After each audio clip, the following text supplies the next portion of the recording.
Halo semuanya, aku Tiffany. Hari ini aku bersama dengan Naura dan Ardi yang akan ngebahas tentang teknologi sebagai media pembelajaran terutama di masa pandemi.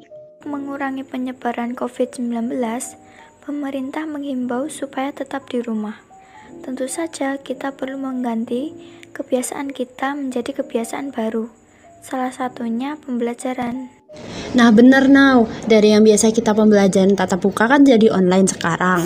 Nah biar pembelajaran itu tetap lanjut, kita perlu teknologi masa kini. Contohnya kayak aplikasi Zoom, terus Teams atau Google Meet dan sebagainya.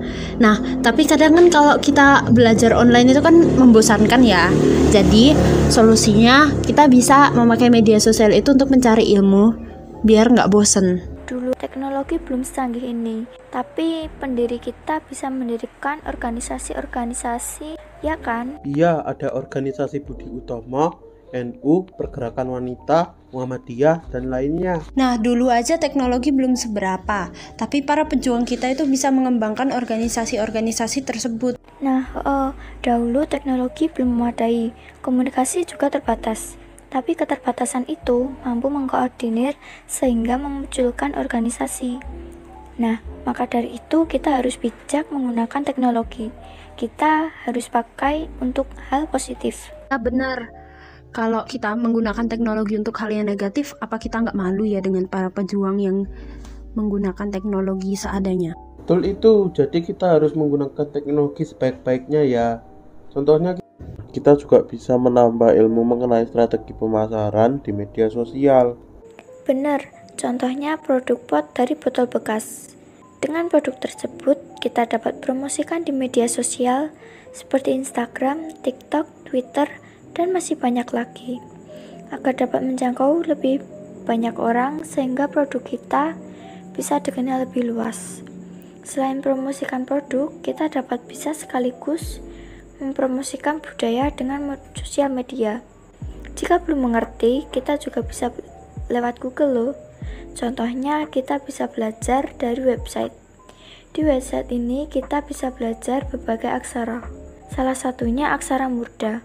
Kayak gini Kalau itu tuh tulisan Latin aksara murda yang ada di gambar itu apa Nau? Oh, itu lokasinya Tif. Tulisannya Surakarta. Aksara murda itu apa sih? Aksara murda itu huruf khusus yang ada di aksara Jawa yang fungsinya layaknya huruf kapital bukan sih? Yap, Steve. Contohnya ada na, ka, ta, sa, pa, nya, ga, dan ba. Wah, promosimu itu bagus. Jadi kita bisa mendesain agar lebih menarik pelanggan dan teknologi sekarang sudah sangat canggih. Betul. Bukan cuma desain menarik, tetapi kita perlu sebuah media untuk mempromosiin budaya, contohnya Instagram. Wah keren, gimana tuh caranya Nau? Kamu hanya perlu siapin material, yaitu handphone and Instagram account. Caranya, first, open the Instagram application, make sure you have logged into your account. Second, click the plus image icon of the top right.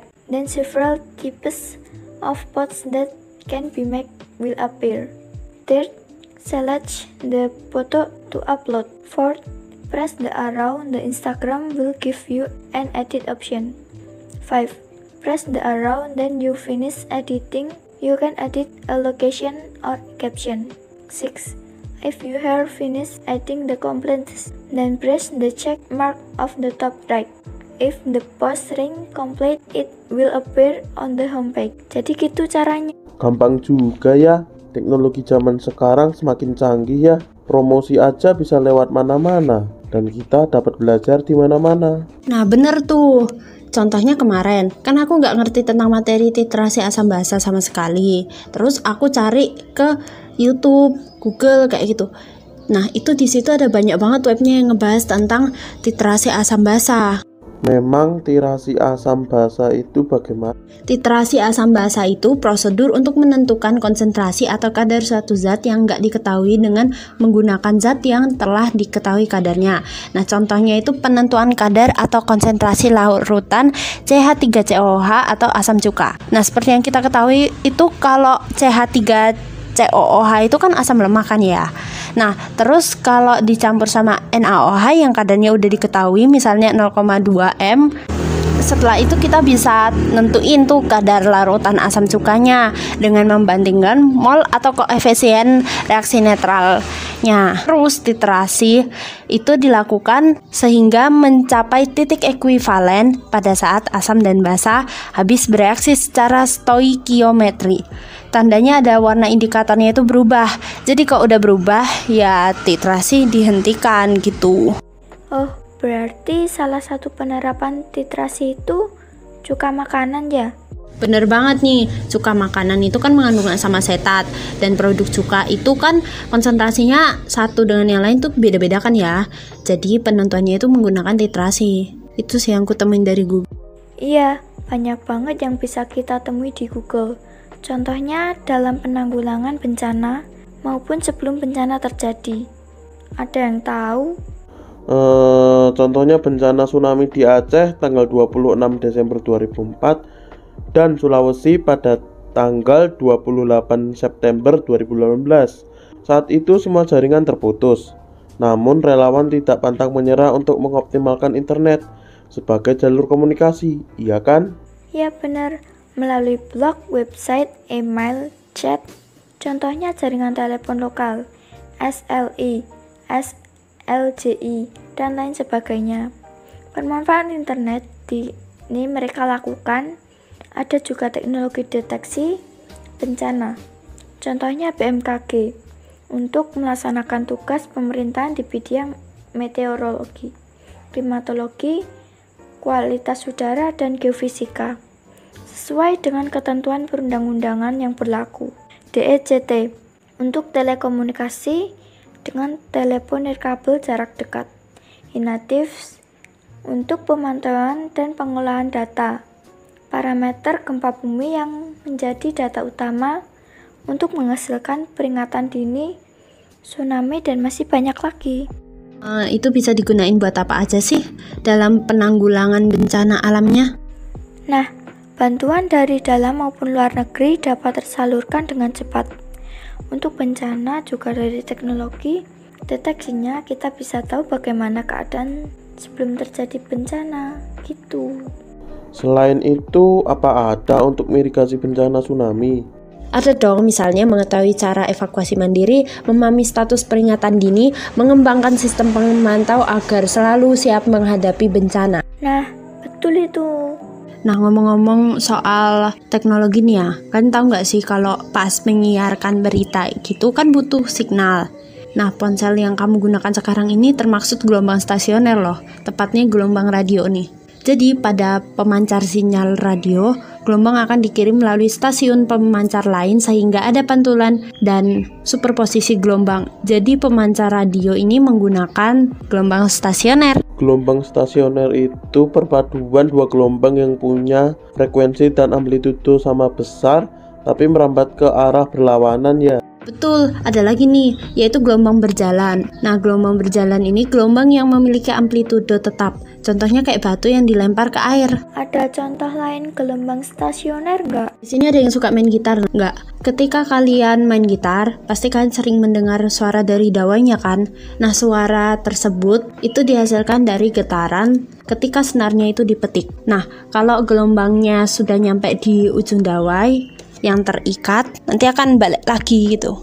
Aku baru tahu loh. Emang bener ya pengetahuan bisa didapat dari manapun. Di sekitar kita aja ada penerapan fisika. Bener sih, makanya kita patut bersyukur banget karena ilmu pengetahuan dan teknologi itu udah makin maju. Bener, tapi terkadang media sosial jika digunakan dengan tidak baik akan berdampak negatif. Salah satunya banyak remaja yang mempunyai perilaku menyimpang akibat konten pornografi, dan banyak pula remaja yang mudah terpengaruh dalam pergaulan dan juga konten negatif dari media sosial. Nah, makanya kita perlu memberikan pendidikan kesehatan pada remaja di media sosial. Contohnya pengetahuan anak-anak di Indonesia tentang HIV. Ternyata pengetahuan tentang HIV di kalangan remaja sangat rendah. Kalau nggak salah, HIV itu menyerang sistem kekebalan tubuh kan? Iya, HIV itu adalah virus yang menyerang sistem kekebalan tubuh dengan menghancurkan sel CD4 atau sel T. Nah, sel T atau limfosit ini masuk ke sistem imun spesifik. Sistem imun spesifik itu adalah sistem imun yang melawan ketika sudah terpapar zat asing tertentu. Nah, penderita HIV ini akan mengalami gangguan penglihatan, gangguan saluran pencernaan, dan gangguan paru-paru, dan masih banyak lagi. Kita bisa menghindari HIV/AIDS, contohnya dengan gak ganti-ganti pasangan. Kita harus menjaga pergaulan kita agar tidak terjerumus ke pergaulan bebas. Kita harus mengandalkan Tuhan untuk setiap perbuatan kita agar tidak terjerumus dalam hal-hal yang tidak baik seperti seks bebas, menggunakan narkoba, dan lainnya. Akan tetapi, HIV/AIDS bukan cuma disebabkan oleh perilaku seksual beresiko dan menggunakan narkoba loh. HIV/AIDS juga bisa ditularkan melalui penggunaan jarum suntik bekas pasien HIV. Selain itu, kita harus tes HIV secara rutin. HIV itu menyerang bagaimana toh? Pertama, HIV itu akan menempel pada sel CD4, lalu akan menyatu dan mengeluarkan materi genetik RNA dan enzim. Nah, terus proteinnya menuju ke permukaan dan membentuk virus imatur. HIV imatur ini akan didorong keluar dari sel CD4. Nah, begitu keluar, HIV ini akan menjadi matur dan dapat kembali menyerang sel CD4 lainnya. Terus siklus infeksi ini bakal terus-menerus terulang gitu. Nah, mereka kan perang terus. Otomatis lama-lama sel CD4-nya bakal berkurang dan virus HIV-nya bertambah gitu. Akhirnya tubuh itu mengalami ketidakseimbangan. Aku agak penasaran. Sekarang kan udah ada banyak vaksin ya. Terus kalau AIDS sudah ada vaksinnya belum sih? Setauku sih baru tahap pengembangan. Semoga cepat jadi ya. Memang peran vaksinasi terhadap tubuh apa sih? Vaksin itu bekerja dengan melatih sistem kekebalan tubuh dengan cara mengenali dan memerangi patogen. Jadi ada molekul tertentu dari patogen yang dimasukkan ke tubuh untuk memicu respon imun. Sehingga banyak patogen tersebut bisa menyebabkan pembentukan antibodi atau antigen. Iya, setelah tubuh itu memproduksi antibodi dan memberikan respon utama terhadap suatu antigen, tubuh juga akan menciptakan sel memori atau sel pengingat yang memproduksi antibodi, yang bisa tetap hidup bahkan setelah patogen itu dikalahkan antibodi. Jadi kalau misal tubuh terpapar sama patogen yang sama, tubuh udah ngerti nih tentang patogennya tersebut dan udah siap ngelawan deh. Terus yang melawan patogennya apa saja sih? Ada macam-macam sih, ada sekelompok sel, protein, jaringan, sama organ khusus. Sel yang paling penting itu untuk ngelawan adalah leukosit. Leukosit itu ada neutrofil, basofil, eosinofil, monosit, limfosit. Nah, pertahanan di atas dibagi lagi jadi 3 garis pertahanan. Pertahanan 1 yaitu kulit, membran mukosa, sama enzim lisosim dan air mata. Pertahanan kedua itu leukosit, fagosit, protein, antimikroba, sama respon peradangan. Pertahanan ketiga itu limfosit. Oh iya, setauku tubuh sendiri sudah punya perlindungan bawaan ya, dan bisa ngelawan berbagai jenis infeksi. Betul, namanya sistem pertahanan non-spesifik. Ada pertahanan di permukaan, tepatnya di kulit. Terus membran mukosa untuk sekresi alami. Semisal kamu bersin di tempat berdebu, nah nanti membran mukosanya ngeluarin si zat asingnya itu. Tapi kalau sudah meradang, nanti tubuh ngeluarin histamin dan prostaglandin. Terus makrofag dan neutrofil akan melakukan fagositosis. Nah, kalau gatal-gatal atau kemerahan atau bernanah, itu tanda tubuh kamu lagi ngelawan benda asing. Berarti sel spesifik kayak yang kita bicarakan tadi itu diperantarai langsung sama limfosit nggak sih? Contohnya sel T. Iya, ngomong-ngomong kalian tahu nggak sih? Sel itu dibagi jadi 4. Ada sel T memory buat nyimpen info zat asing yang masuk ke tubuh. Terus ada sel T helper buat ngebantu ngontrol sistem imun.